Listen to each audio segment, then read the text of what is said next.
أستاذة في موضوع اللي هو موضوع الساعة اللي بدات فيه الخطوات اللي هي هيام أستاذة تتوفرون الآن على وثائق مهمة أنه واحد الابن ديالها كان عندكم لقاء مع العائلة ديال الزوج الثاني ديالها، أعتقد واش هو الأول ولا الثاني، اللي عطاكم وثائق أنه داكشي اللي كتقول ماشي هو هذاك. السيدة هي دايرة ليه التنازل واخدة أموال والأمور وهي كتقول لهم أنا عمرو شافو عمرو أنا الوثائق كنشوف فيهم. الوغ غير نوضح للمغاربه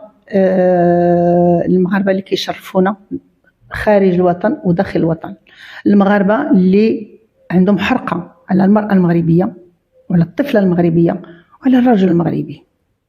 ف كانت بعض الخرجات ديالها كتعاير المغاربه ماشي رجال، المغاربه ماشي هذا، حملوني خلوني سمحوا في ولادهم. فانا على هذيك حملوني وسمحوا في ولادهم عندي ما يفيد، وما غاديش نقدروا نبينوا كل شيء، ولكن هادو غير نوضح لكم باش نعرفوا المغاربه ديالنا بان الاب ديال داك الوليد ما سمحش فيه، هي اللي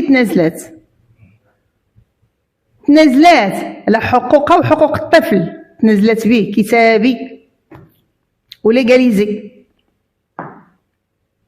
ما عمرو السيد تنازل به. وكان الجد والاب تيصيفطوا ليها واحد القدر شهري وكاين ما يفيد وموثق، يعني هي كون ما خداتش الحق ديال الابن ما غاديش تنازل. وواحد القضيه اللي هي دائما كتضرب في المحكمه الاسره، انت نزلتي على حقك ديال الطفل، نزلتي على حقه وكتضربي في المحكمه ديال الاسره تقولي ما خداتليش حقي، وانت اصلا نزلتي على حق ولدك وحقك. والثاني دوز السجن. اذا محكمه الاسره خدات لك حقك، علاش كتخرج الضربه؟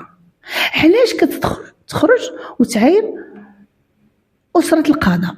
بالنسبه لنا حنا كمجتمع مدني كنعرفوا اسره القضاء شنو مشاكل حلات، وحاليا ولادك شكون حاميهم؟ اسره القضاء تحت الاشراف ديال القضاء، وانت كذلك محميه في ديك البلاصه اللي كتعالجي فيها تحت اشراف القضاء. علاش؟ لان هي للاسف 2014 تخلات على الحق ديال الاطفال ديالها، على الطفل ديالها، وتبنات واحد الاسره،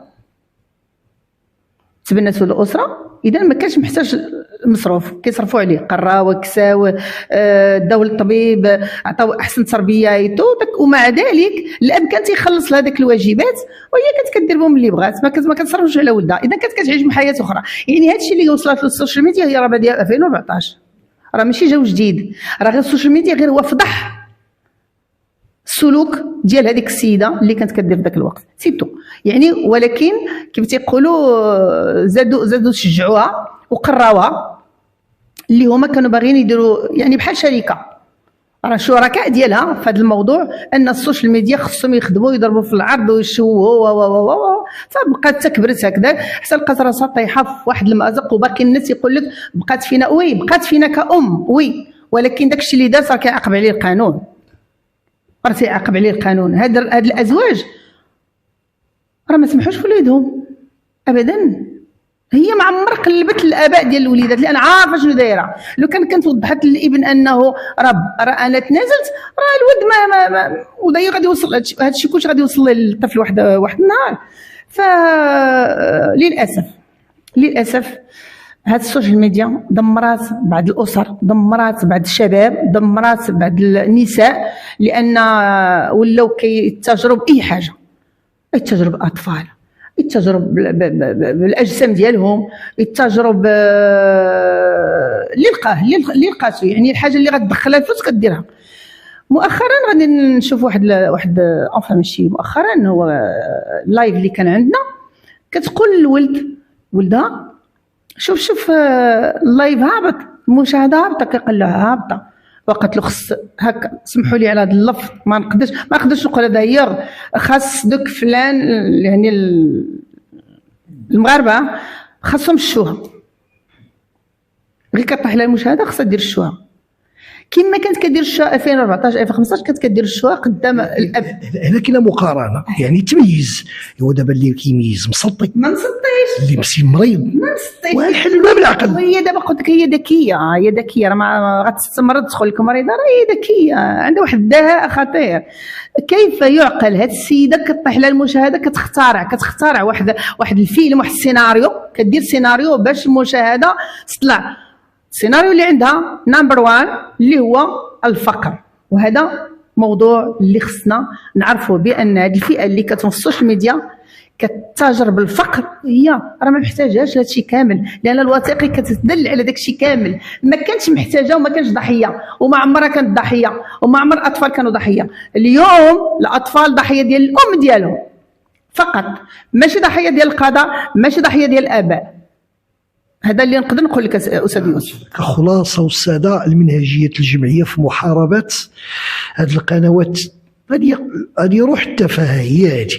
يعني الخطوات نتوما واخدين ملف محمل الجد، لا على مستوى فاس ولا مجموعه من امور اخرى، مجموعه ديال المدن وجاونا. وكان عندنا حنا واحد الخليه اللي خدامين على هاد الفيديوهات وعلى هاد التفريغات، يعني ماشي حنا مختصين في واحد المجال، وعندنا خليه اللي متكلفه يعني اي فيديو كينزل، اي فيديو هذا في الاطفال، في كتمس بالاسره المغربيه. كل من سولت له نفسه انه يضرب في القيم ديال الاسره المغربيه وفي العرض ديال المراه المغربيه، فاحنا شغل تيران. الله يوفقكم استاذه يا ربي، كنتمنى لكم التوفيق. مشاهدينا الكرام، اعتقد مدام البقالي رئيس الشرف لجمعيه مفتاح وحلول كانت صريحه واعطتني مجموعه من الخطوات اللي هما الان على استعداد انهم يوصلوا رساله المغاربه لذوي الاختصاص. والنيابه العامه من الطبيعي جدا راه هي اللي كتعطي الاوامر ديال الضابطه القضائيه البحث والافاده بالنتيج، وثم كتاخذ القرار ديالها. هذا موضوع هام. واحد النقطه اللي هذا نداء للمغاربه داخل الوطن خارج الوطن، وداير بعد بزاف ديال المغاربه المغربيات خارج الوطن وداخل الوطن كيتواصلوا معنا، وحتى هادو راه اعضاء معنا في هاد الخليه. فالتعليمات ديال الوكيل العام، وانا كعضوه في اللجنه الجهويه تكافل النساء ضحايا العنف، التعليمات ديالو كل شيء ما انك بنت لك شي حاجه كضر طفل او مراه، بلغوا